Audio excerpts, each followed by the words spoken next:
I'm sorry, but this is just wild. It is absolutely wild and ridiculous. It is one thing for a politician to lie. It's another thing for a politician to brazenly lie when what they're brazenly lying about is a matter of public record. Because they're pretending they didn't say something, which we know they said because we can hear them saying it. Now, that's bad enough, but then for the media to facilitate those lies. Now, right now, Keir Starmer is understandably cock-a-hoop because the Conservatives got an absolute mauling, battered in 2 by-elections. They're on the way out. Keir Starmer is going to become Prime Minister by the end of January 2024. That is completely nailed on, unless every possible precedent is broken, given how far behind the Conservatives are. There's just no historical example of a government so catastrophically unpopular, justifiably so, being able to claw back their support. So he is going to become Prime Minister, and it's important to scrutinise him as the next Prime Minister, unless they get rid of Rishi Sunak in an act of desperation. Anyway, Starmer was interviewed about comments he made on LBC about Israel's criminal, murderous assault on Gaza, which rightly caused uproar. Let's just listen to what he said. You gave an interview the other day in which you implied that it would be justified for Israel to cut off Gaza's power and water supply. Is that what you meant? Well, I welcome this question because I know that LBC clip has been widely shared and caused real concern and distress in some Muslim communities. So let me be clear about what I was saying and what I wasn't saying. I was saying Israel had the right to self-defense, and when I said that right, it was that right to self-defense. I was not saying that Israel had the right to cut off water, food, fuel or medicines. And yet people came to that conclusion. Well, on the contrary, for over a week now, I have been leading the charge, calling for that humanitarian aid to come in. We all know there are, innocent civilians in Gaza in a humanitarian crisis, 1 million children. That aid urgently needs to get in. So I was saying, yes, they have the right to self-defense. That right they do have, but not the right to withhold that humanitarian aid that needs to get in. It is now absolutely urgent, and that's why I've been calling for this for over a week. So I'm very pleased to be able to clarify precisely what I was saying in that LBC clip. Are you kidding me? You're really going to roll with that, are you, Keir? That you're going to keep arguing that's what you said when we can actually hear what you actually said? Oh my God. Because what I'm going to do now is replay the clip of what he said on LBC. I'm very clear. Israel does have that right to defend herself, and Hamas bears responsibility. A siege is appropriate? Cutting off power, cutting off water? Well, I think that Israel does have that right. It is an ongoing situation. Okay, did you hear that? Your ears are not lying to you, just so we're clear, because the argument being made here is what you can hear is not what you can hear at all. That never happened. To be clear, he was asked if a siege was appropriate, cutting off power, cutting off water.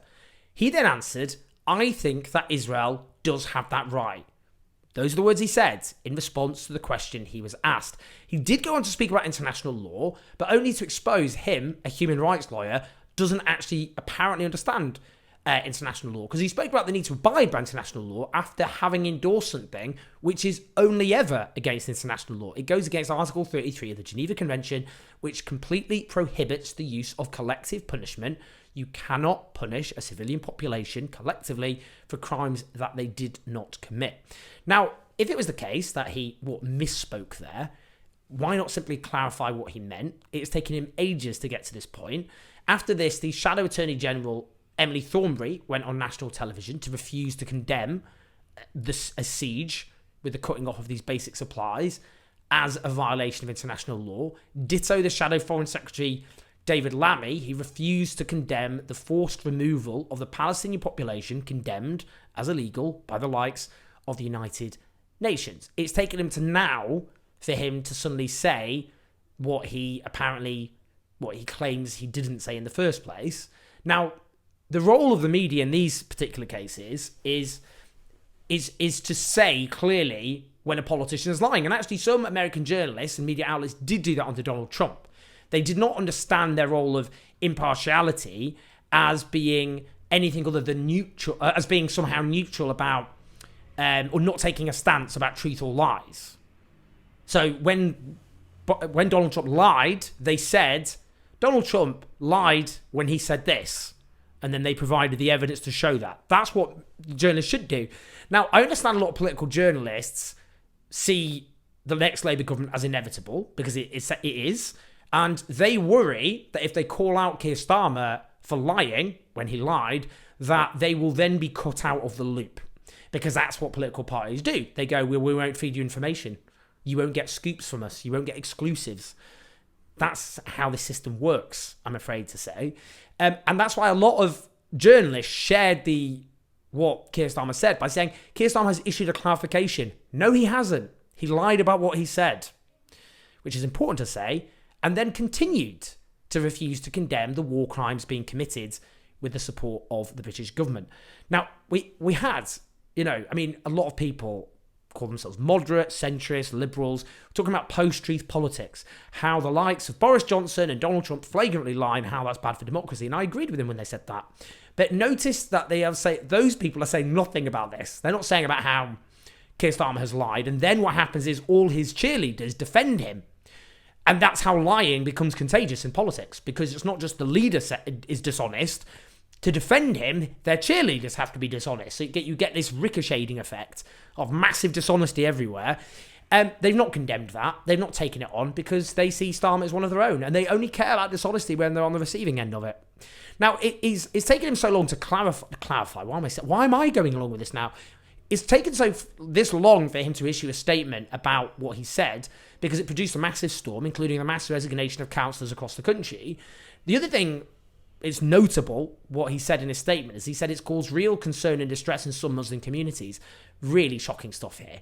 It's undoubtedly caused anger amongst a lot of British Muslims, but it's also caused a lot of anger amongst people who aren't Muslims either. What does that tell us? I'll tell you what it means.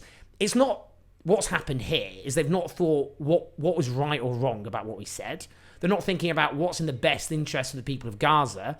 They just see British Muslims as an important voting bloc for the Labour Party, an important part of Labour's coalition. They are an important part of Labour's coalition. There are just over 4 million British Muslims. Now, obviously, you take kids out of that, but that's a big chunk because disproportionately, or a large majority of British Muslims have voted Labour for a very long time. But they've been completely taken for granted by Labour, basically treated as voting fodder, and Labour's repeatedly stuck their fingers up at them. For example, the Batley and Spen by-election in 2021, where there was massive Muslim disillusionment and defection from the Labour Party, one Labour aide was quoted by saying, "We're hemorrhaging votes among Muslim voters," and the reason for that is what Keir Starmer's been doing on anti-Semitism. Nobody really wants to talk about it, but that is the main factor. He challenged Corbyn on it, and there's been a backlash among certain sections of the community. Nonsense. I went to Batley and Spen. I spoke to canvassers, including those who backed Keir Starmer. No Muslim voters were talking about anti-Semitism. They just did not come up. After Labour narrowly won, a Labour source told the Times the party had lost the Conservative Muslim vote over gay rights. Nonsense. As a gay man, went to Batley and Spen, spoke to Muslim voters, people who knew I was gay, and in no way was gay rights mentioned by anyone. Again, canvassers reported not a single Muslim voter talking about gay rights.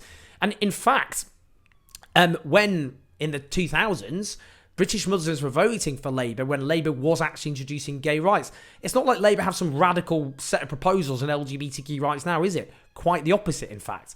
So bear in mind all of that context. There's an interesting piece in the Times by Patrick Maguire, who's very, very well connected in the Labour Party. The headline is Starmer's Israel stance risks losing Muslim vote.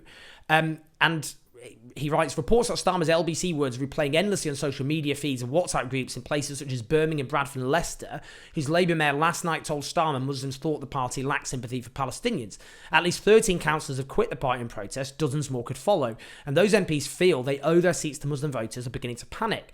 And then they go on by talking about how they are now fearful that mass resignations may cost Labour control of local authorities, and also saying that things are as bad, if not worse, than it's ever been for us in Muslim communities.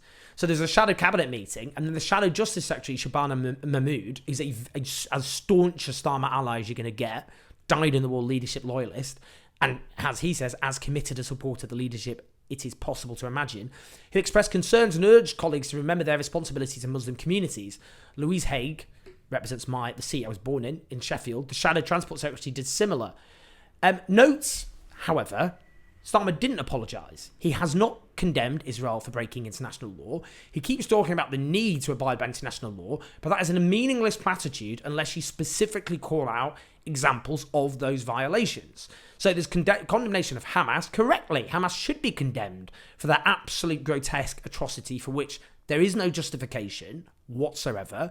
The point is, we're not arming and funding Hamas, even taking out the dynamic between the occupier, military superpower, and the occupied. We're not obviously backing and arming Hamas. We are in the case of Israel. Therefore, we are complicit in everything that they do.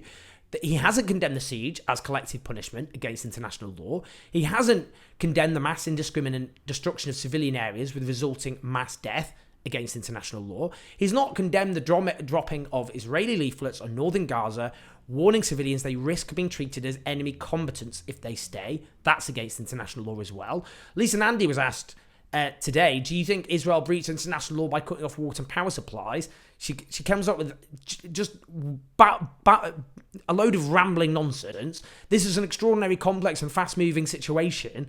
David Brent style management speak there. What's the answer? And then goes on like Israel has the right to self-defense. Again, refusing to condemn violations of international law by a Western client state. Now, what's happened is, as I've said, they're panicking about Muslim voters, but they're doing what they think is the bare minimum without actually coming out and condemning Israel for what it's done. They're gaslighting and lying to us. Serial dishonesty, and also a failure to take a stand against war crimes.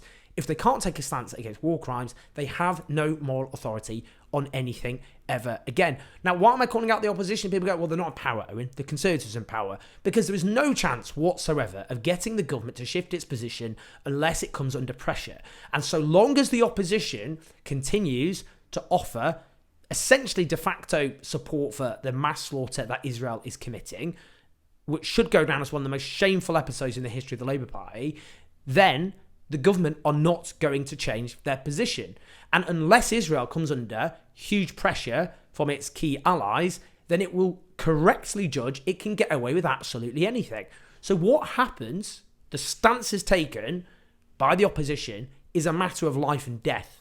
That is the point. It's not simply about how Keir Starmer lies as easily as he breathes. Like all the leadership, the pledges he made to become leader of the Labour Party, which he reneged on. And you can see here a classic example. He said something, then he lied about it, and he's not called out because his cheerleaders, who will take a moral high ground about Boris Johnson and all the rest of it, refuse to condemn their own when they do exactly the same as what they condemn Boris Johnson for, correctly in the case of Boris Johnson. But this isn't simply about dishonesty, as bad as that is for democracy. It is about life and death. Keir Starmer lied to you. He lied through his teeth to you. Anyone who claims he didn't lie is themselves lying. And those lies are about the most important thing possible, which is about life and death, including the mass slaughter of innocent civilians and children in Gaza, which is happening right now as I speak and as you listen to me. And that's why this has to be called out. Please like and subscribe. Do keep the show on the road, and patreon.com/Andrew84. I'll see you in a bit.